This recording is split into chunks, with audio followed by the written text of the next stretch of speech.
শেষ গত দুদিন ধরে কিছু খবর খুব বেশিভাবে সার্কুলেট হচ্ছে। ক্যালকাটা হাইকোর্টের দুজন সিটিং জাজ, জাস্টিস অমৃতা সিনহা এবং জাস্টিস অভিজিৎ গঙ্গোপাধ্যায়, তাদেরকে নিয়ে বিভিন্ন রকম মিম, পোস্টার এবং বিভিন্ন ধরনের লেখালেখি ইত্যাদি আমরা দেখতে পাচ্ছি। এই জিনিসগুলো যখনই আমার নলেজে এলো, আমি সঙ্গে সঙ্গে প্রতিবাদ জানাই এবং পাশাপাশি আমি যে ধরনে এই কথাগুলোকে লেখা হয়েছে তাদেরকে সতর্ক করি এবং সেখানকার পুলিশ প্রশাসনের সঙ্গেও আমি যোগাযোগ করেছি অলরেডি আজকে সকালবেলায়। তারা কিন্তু যদিও বলেছেন যে তারা প্রতিশ্রুতি দিয়েছেন যে তারা ব্যবস্থা নেবেন, কিন্তু এখনো পর্যন্ত আমি ব্যবস্থার কোনো কিছু দেখতে পাচ্ছি না। আমি একটা কথা বলতে চাই যে সোশ্যাল মিডিয়া এখন একটা অনেক বড় প্ল্যাটফর্ম। সোশ্যাল মিডিয়া, সেটা ফেসবুক হতে পারে, সেটা ইনস্টাগ্রাম হতে পারে, সেটা হোয়াটসঅ্যাপ গ্রুপ হতে পারে, সেটা কিন্তু অনেক বড় প্ল্যাটফর্ম। এবং সোশ্যাল মিডিয়াতে যদি কোনো হাইকোর্ট বা অন্য যে কোনো কোর্টে সিটিং জজকে অপমানিত করা হয় বা সেখানে তার সম্বন্ধে কোনো বাজে কথা সেখানে লেখা হয় বা কোনো পোস্ট সেখানে যদি করা হয়, সেইগুলো কিন্তু অত্যন্ত ন্যাক্কারজনক। এবং আমি আপনাদের এইটুকু বলতে পারি যে অন্ধ্রপ্রদেশ হাইকোর্ট, দিল্লি হাইকোর্ট এবং অন্যান্য হাইকোর্ট ইনক্লুডিং কলকাতা হাইকোর্ট এই ব্যাপারটা নিয়ে যথেষ্ট সরব হয়েছিলেন এবং তাদের বিরুদ্ধে এফআইআর করারও পর্যন্ত অর্ডার কিন্তু ছিল। আমি একটা জিনিস ভেবে অবাক হয়ে যাই, যারা এগুলো করছেন তারা সম্পূর্ণরূপে শাসক দলের লোক, তারা শাসক দলের লোক এবং শাসক দলের মদতপুষ্ট। এবং যারা যারা এর মধ্যে রয়েছে তারা প্রত্যেকে কারোর না কারোর সাপোর্টে এই জিনিসটা করছে। কারণ পুলিশ প্রশাসনের নাকের ডগায়, পুলিশ প্রশাসনের সামনে ঘটনাগুলো ঘটছে। একটা আইটি সেল রয়েছে আমাদের রাজ্যে, পুলিশের আলাদা আইটি সেল রয়েছে, সাইবার ক্রাইম দপ্তর রয়েছে, তাদেরকে জানানো সত্ত্বেও তারা কোনো ব্যবস্থা নিচ্ছে না। সুতরাং এখানে বলা যেতে পারে যে কারণ না কারোর অঙ্গুলি হেলনে ইচ্ছাকৃতভাবে এই ধরনের পোস্টগুলো বা এই ধরনের মিমগুলো এগুলো ছড়ানো হচ্ছে এবং যারা এগুলো করছে তারা জেনে বুঝেই কাজটা করছে। আমি এর প্রতিবাদ জানাচ্ছি আপনাদের মারফত। পাশাপাশি আমি একটাই কথা বলবো, অলরেডি আমি পুলিশ প্রশাসনকে সতর্ক করেছি, অফিসিয়ালভাবে এফআইআর আমি কালকের মধ্যে করব এবং যখন 2 তারিখ কোর্ট খুলে যাবে, হাইকোর্ট খুলে যাবে, আমি এই বিষয় নিয়ে কিন্তু পুলিশ প্রশাসনের গাফিলতি এবং যে ঘটনা যা হয়েছে এই বিষয় নিয়ে আমি কিন্তু হাইকোর্টের দৃষ্টি আকর্ষণ করে আমি জনস্বার্থ মামলাও ফাইল করব।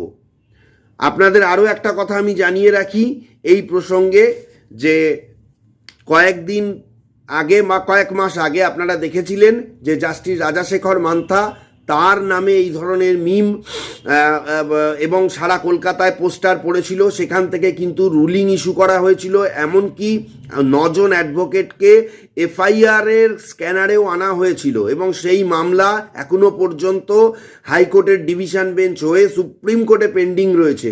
সুতরাং যারা যারা ভাবছেন যে তারা এগুলো করে পার পেয়ে যাবেন বা তারা এগুলো করে নিজেদেরকে বিশাল কোনো কিছু ভাবছেন, আমি তাদের উদ্দেশ্যে একটা কথা বলতে পারি যে আইনের হাত কিন্তু অনেক লম্বা।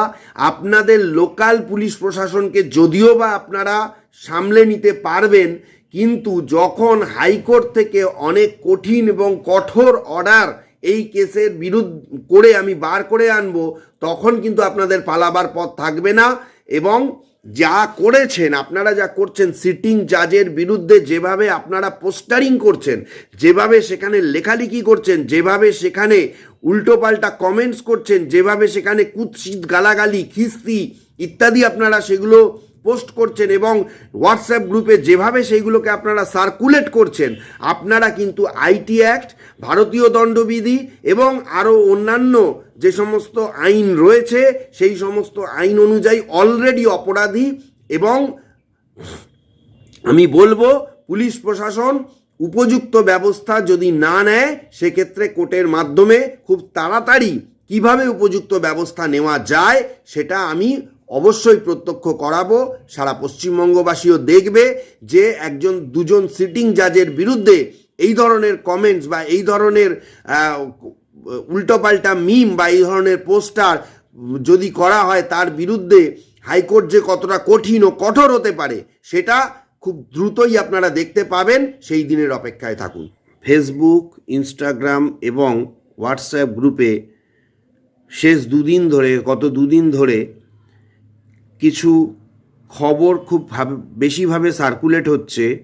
ক্যালকাটা হাইকোর্টের দুজন সিটিং জাজ, জাস্টিস অমৃতা সিনহা এবং জাস্টিস অভিজিৎ গঙ্গোপাধ্যায়, তাদেরকে নিয়ে বিভিন্ন রকম মিম, পোস্টার এবং বিভিন্ন ধরনের লেখালেখি ইত্যাদি আমরা দেখতে পাচ্ছি।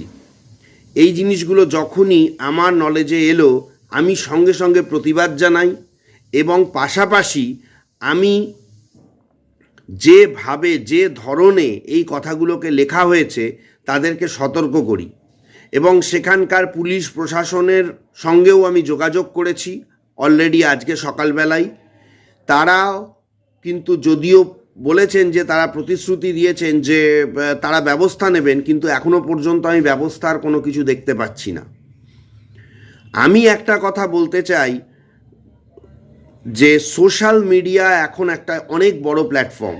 সোশ্যাল মিডিয়া সেটা ফেসবুক হতে পারে, সেটা ইনস্টাগ্রাম হতে পারে, সেটা হোয়াটসঅ্যাপ গ্রুপ হতে পারে, সেটা কিন্তু অনেক বড় প্ল্যাটফর্ম। এবং সোশ্যাল মিডিয়াতে যদি কোনো হাইকোর্ট বা অন্য যে কোনো কোর্টে সিটিং জজকে অপমানিত করা হয় বা সেখানে তার সম্বন্ধে কোনো বাজে কথা সেখানে লেখা হয় বা কোনো পোস্ট সেখানে যদি করা হয়, সেইগুলো কিন্তু অত্যন্ত ন্যাক্কারজনক। এবং আমি আপনাদের এইটুকু বলতে পারি যে অন্ধ্রপ্রদেশ হাইকোর্ট, দিল্লি হাইকোর্ট এবং অন্যান্য হাইকোর্ট ইনক্লুডিং কলকাতা হাইকোর্ট এই ব্যাপারটা নিয়ে যথেষ্ট সরব হয়েছিলেন, এবং তাদের বিরুদ্ধে এফআইআর করারও পর্যন্ত অর্ডার কিন্তু ছিল। আমি একটা জিনিস ভেবে অবাক হয়ে যাই, যারা এগুলো করছেন তারা সম্পূর্ণরূপে শাসক দলের লোক, সম্পূর্ণরূপে তারা শাসক দলের লোক এবং শাসক দলের মদতপুষ্ট, এবং যারা যারা এর মধ্যে